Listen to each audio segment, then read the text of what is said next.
About communication. Communication is one of the most important aspects of contract management.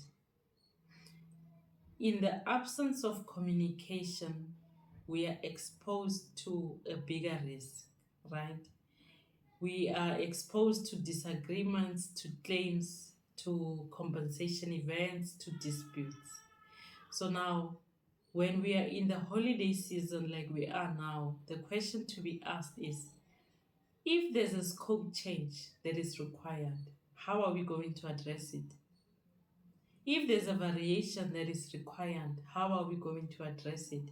Especially where we have ongoing outages that are currently running in the engineering space, and where we have ongoing maintenance that needs to be done. How are we going to address communication, right? So the first thing we are going to look at is, what does the NEC say in terms of what we can do in this period to try and minimize the impact of the risk? That's one. But two, the internal communication, because remember, we communicate between the parties or between the project manager and the contractors team, but there's also internal communication that happens between the side teams and the internal teams, right? So we will be dealing with those two aspects. So the first one we will look into is what NEC says, right? And what risk do we currently have? So if we look at subclause 13.3, so communication in NEC is dealt with under subclause 13. Oh, right. So here on 13.3, it says, unless otherwise stated in this contract, the project manager, supervisor, or contractor replies within the period of reply. So already that puts an obligation on the project manager, supervisor, and the contractor to reply within the period of reply, right? So yes, we are in the holiday period, and yes, there will be correspondences that needs to be responded to, especially where the projects are still running and are ongoing. But what is the period of reply? So when you check in your contract, you'll find the period of reply under your contract data.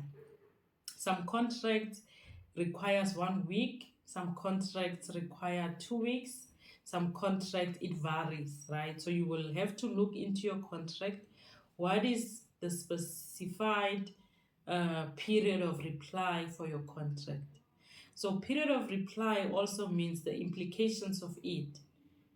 Let's go straight to it, still within the NEC. It says under clause 61.4 on the compensation event, it says a failure by the project manager to reply within 2 weeks of the notification is treated as acceptance by the project manager that the event is a compensation event and an instruction to submit quotations.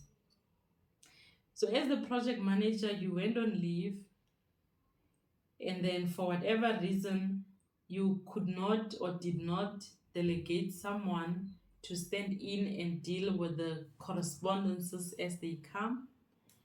And then there's a correspondence that required your action, which required your approval, which required your acceptance, right? And then you failed to respond. The NEC under 61.4 says a failure by the project manager to reply within 2 weeks from the notification is treated as acceptance by the project manager that the event is a compensation event and an instruction to submit quotations, right? So it can be dealt with differently. So the next question then becomes, From the contractor and the project manager, what control can we put in place to make sure that we minimize the risk or we minimize the impact in the period of reply that is normally required? If you look at 13.5, it says the project manager may extend the period for reply to the communication if the project manager and the contractor agree to the extension before the reply is due. So you know you're going on leave as the project manager, or you know you're going on leave as the contractor. To avoid missing anything in between, the advice would be exercise 13.3, issue the letter, agree to extend the time for reply. You will not be extending the time for reply for the entire duration of the contract, right? Your letter should be specific to say you are extending the period of reply from what date to what date.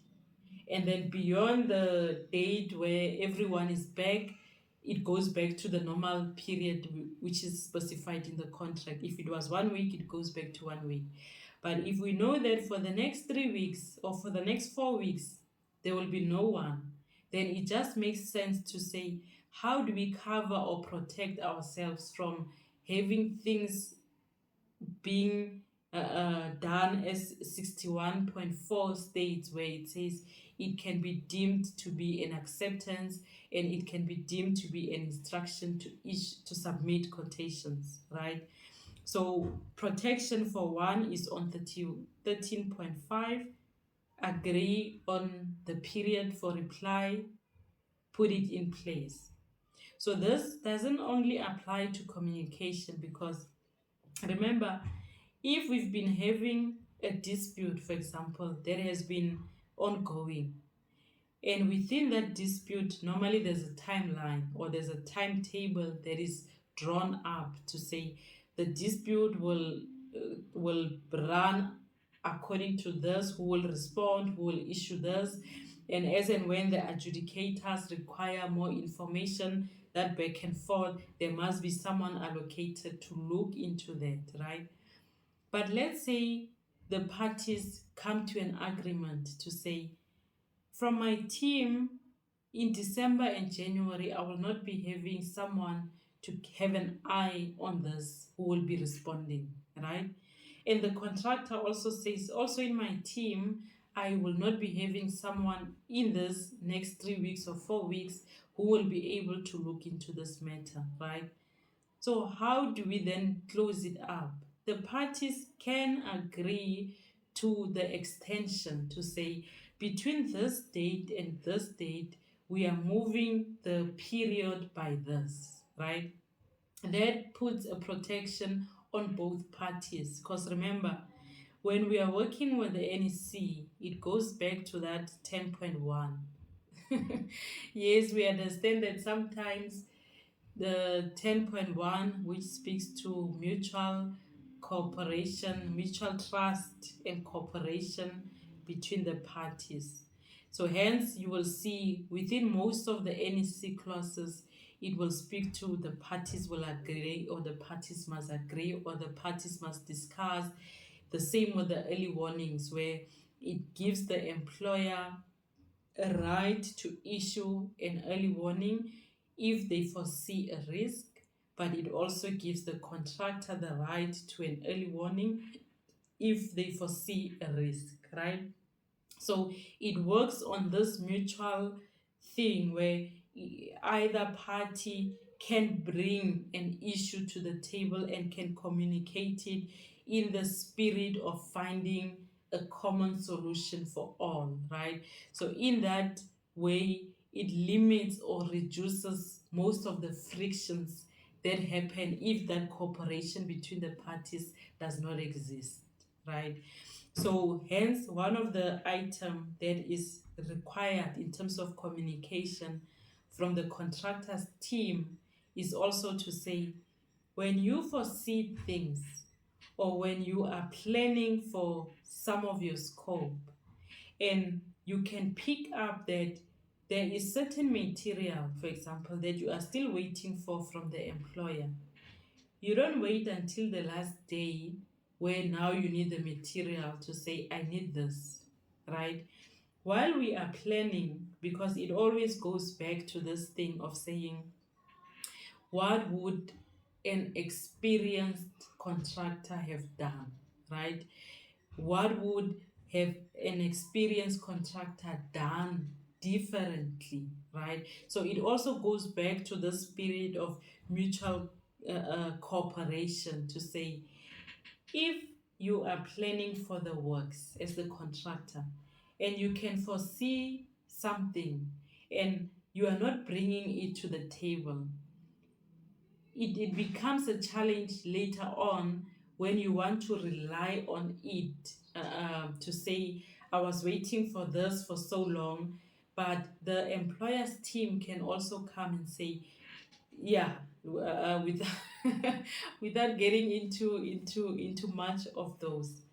So the contract puts an obligation on any of the parties to communicate any of the things that can hinder or put a risk on the contract and find resolutions. Hence, when you come to the risk meeting, we'll deal with this in other videos, right? But for purposes of communication, even when you've issued the early warnings and you are coming to the risk meeting, there is still that obligation on both to say you come to the risk meeting with an intention to find a solution, right? You come with your own suggestions to say there is this risk and I think 1, 2, 3. Then the employer, there is this risk and I think 1, 2, 3. What's the common ground? What can be implemented in the best interest of the work, right? So that's one. Now coming to the part which deals with internal communication, right? But before we move to the internal communication, remember for the contractor, because you are already planning and anticipating most of the work that you'll be doing in this period, it's also key for you to know the personnel that will be available during this period. Which quality controller or which engineer or which person will be available for you to call when it's time for them to do an inspection, right? We plan and we predict and we anticipate things that might happen so that we fix it, right? Now, coming to the internal team, if you have a contract, let's say you're the project manager, you have a contract that will be expiring between December and January, or you have a task order that will be expiring in this period, but you are planning it in the background. You are busy with the scope of work, you are busy with your costing, and you're busy with your QS reports in the background. No one from the committee that you will be bringing these things to has been informed that you have a contract that will expire in the next 3 weeks. So communication also comes to the internal team to say, if you are the contract manager or the project manager and your task order or your contract will be expiring in this period, don't work in isolation and try to finish putting your whole pack and getting all the signatures before you bring it to the committee. No.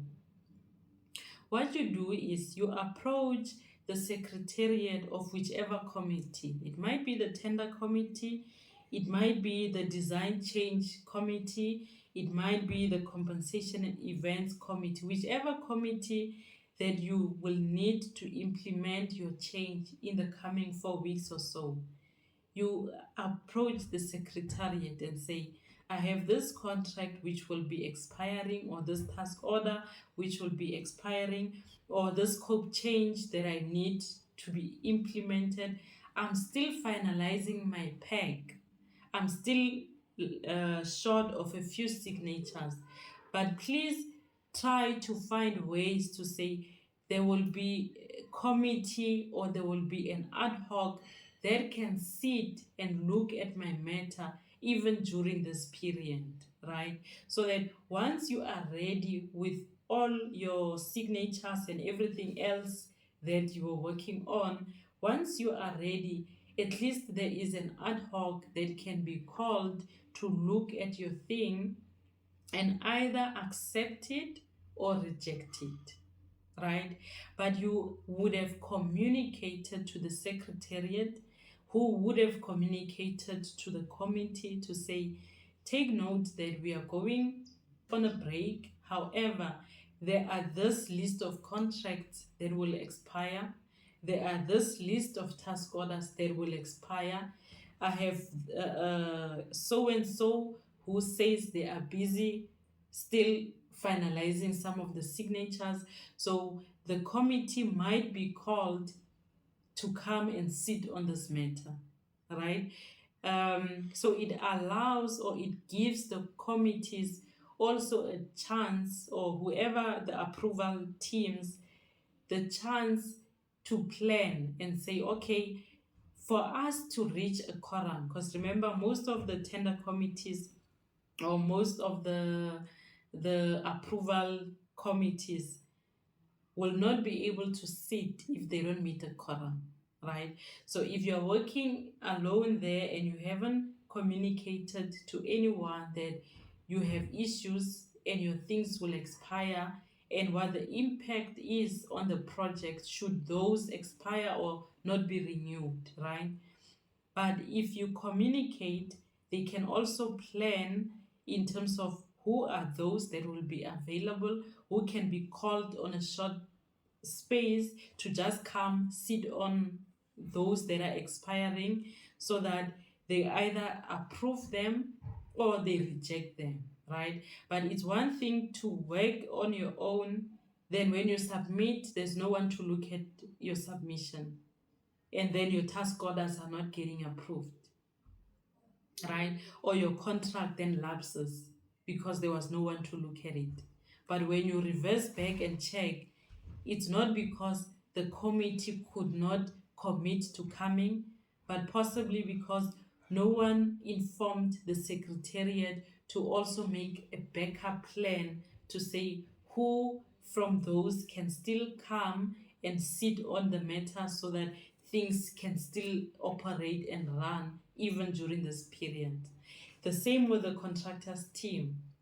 You know that you will be requiring some clarity on design, or you know that you'll be requiring some clarifications on the scope or whatever else you might need. You need to bring those things to the attention of the project manager ahead of time so that you also have answers as to this is the quality controller who is available. If you need your safety files to be approved during this period, this is the safety team that has been put in place, because you won't get access to site if your safety file is not in place, right? So who are those people that will be available and working on the site during this period that you need to plan with, right? Yes, so thank you very much for your time. I hope you've learned something. I hope we've assisted you at least in your planning to say, let's not leave things, but let's see what and who do we need to engage with or speak with or communicate with so that we are not exposed, right? The last thing to speak about on the element of communication is, remember what I said in the beginning. Most of the claims or disputes are won or lost based on the evidence that can be gathered. But when do you gather evidence? You go back to when the events were happening, right? Who was saying what and who was responding to what was being said. So we might have the claim in March next year, but the event happened now in December. So when we come back to now in December and we check, okay, so what correspondences were issued during that period? Because that then becomes the evidence that will either support your case or go against your case, right? So it's hence I started by saying communication in contract management, it's one of the key ingredients for a success in a project. So if we can find a way to deal with this specific one with the internal teams, but also find ways to deal with this one with the teams managing the contracts, we find that things run as they should, and we find that things yes, operate correctly, right? So thank you very much for your time again. I will see you in the next video. I hope you have a good resting period, and I hope you've taken a few pages from what we've been sharing with you, and hopefully you will implement some of them. If you were already away when you saw one of those videos, I hope you will find it to still find ways of how you can correct, so that we minimize the impact of the exposure in our contracts. So thank you so much.